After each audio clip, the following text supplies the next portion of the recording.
E aí pessoal, PV aqui nos Jogos Mofados pra gente falar do novo jogo da Koton. Quero dizer, de um jogo da Koton exclusivo do Dreamcast que chega para todas as plataformas. PlayStation 4, PlayStation 5, Switch, Xbox e Steam.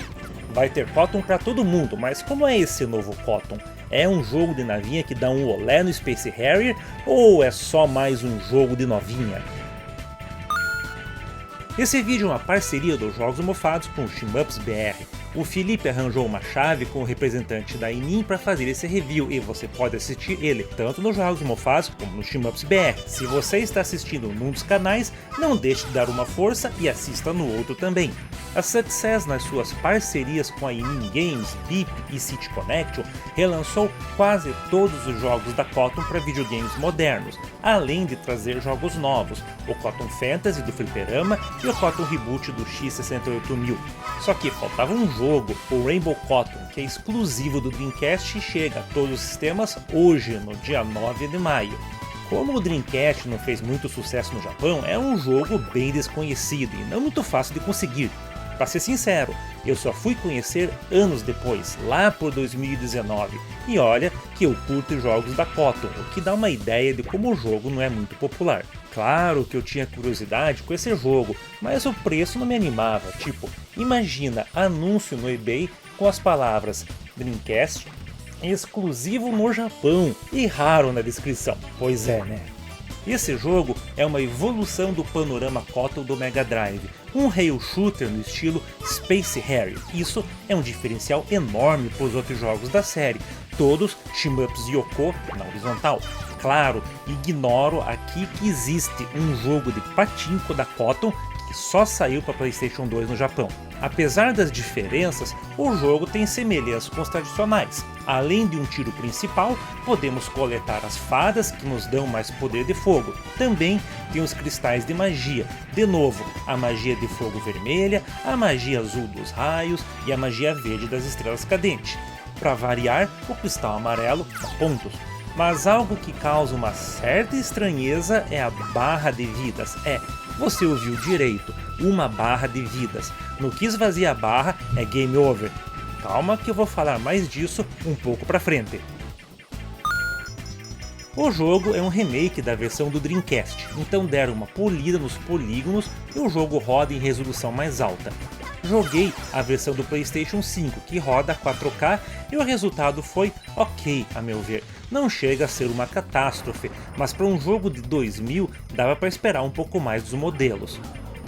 O trabalho da Cryptocrats 3000 que fez esse remake até deixou os personagens principais com uma cara legal, em especial a Koton, que ficou bacana voando na vassoura em 3D, ou os chefões, mas os cenários tinham polígonos muito simples e não teve jeito. Tem uma cara de jogo de produção mediana dos anos 90, tipo um jogo de PlayStation 1. A música é meio apagada nesse jogo, ao contrário dos excelentes Koton Fantasy e Koton Reboot, onde dá vontade de aumentar o som. Não é ruim, mas longe de ser marcante. Os efeitos sonoros são passáveis, reforçando que no departamento sonoro o jogo não teve muito investimento. Mas uma coisa que ficou bem datada dos anos 90 são os cinemáticos.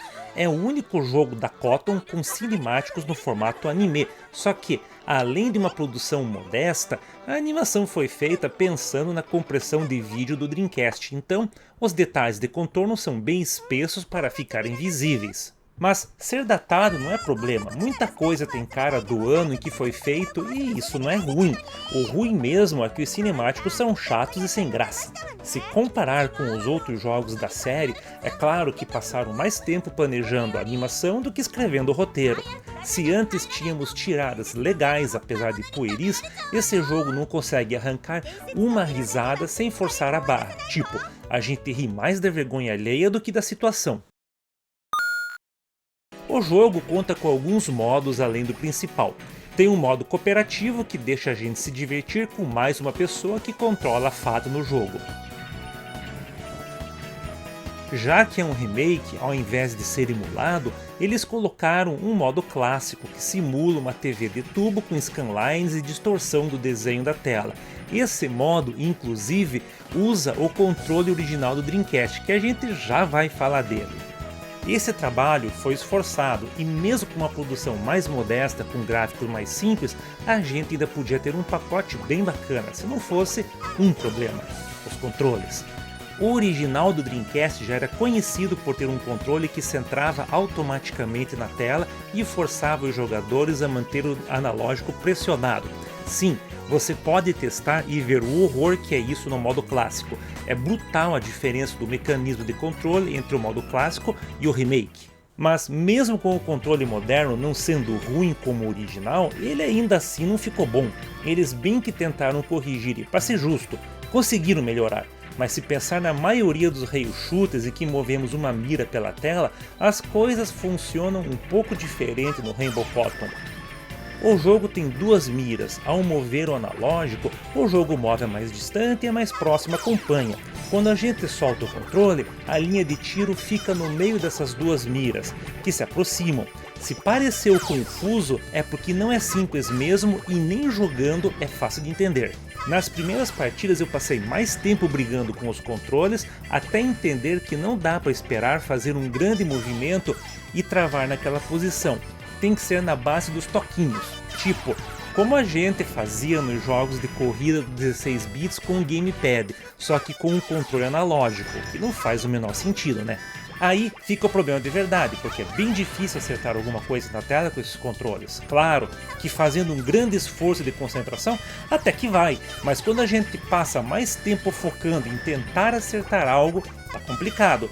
Enfrentar um inimigo mais forte que se movimenta pela tela, como um chefão, não é tarefa fácil, ainda mais se for um subchefe como a morte na fase 5, que além de ágil fica pouco tempo na tela pra gente acertar. Mas se pra gente é difícil acertar os inimigos, o contrário não é bem por aí. Os inimigos miram direto na Cotton e é muito fácil perder aquela barra de vida. O jogo até tenta ajudar deixando itens de vida pelas fases, mas ainda assim espera um desafio osso duro de roer. Não pelo jogo ser bem feito e com um desafio bacana, mas porque as coisas não são bem equilibradas. Aliás, barra de vida em shmup é tenso, e se você achou que isso era um problema quando falei a primeira vez, bem, você acertou. Outro ponto baixo são as magias. Em todos os shmups horizontais da Cotton, o jogo incentiva a usar as magias a rodo para fazer um placar alto. Nesse jogo, além das magias aparecerem com menos frequência, parece que deram uma nerfada nelas e usar a magia parece ter mais um efeito de deixar a tela bonita do que de derrotar os inimigos.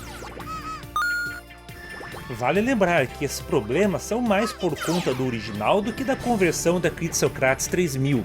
Dado que eles tinham para trabalhar, o resultado é até positivo, afinal temos um jogo de 24 anos atrás que quase ninguém conhecia e eles bem que tentaram resolver os problemas do original. Só que, fora esse apelo, o jogo não oferece muito para quem procura um rail shooter divertido e desafiador. Para preço de jogo cheio, tem o Air Twister do Yu Suzuki, o pai do gênero e criador do Space Harrier. Tem lá suas bizarrices, mas é um jogo mais bem acabado e divertido. Para quem quiser um jogo indie um pouco mais em conta, tem o Asura Striker, que sai na Steam e o demo dele é sensacional.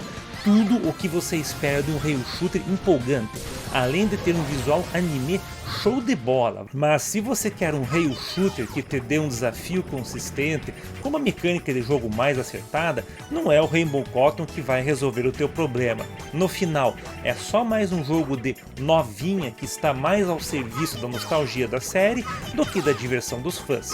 Se você curtiu esse vídeo, não deixe de dar um joinha e assinar o canal. Também clique no sininho para receber notificações. Aproveite o embalo e assista uma das sugestões do canal que estão aparecendo aqui do lado direito. Vocês ficaram com o PV em mais um review parceria entre os Jogos Mofados e o Shmups BR. Um grande abraço e até a próxima!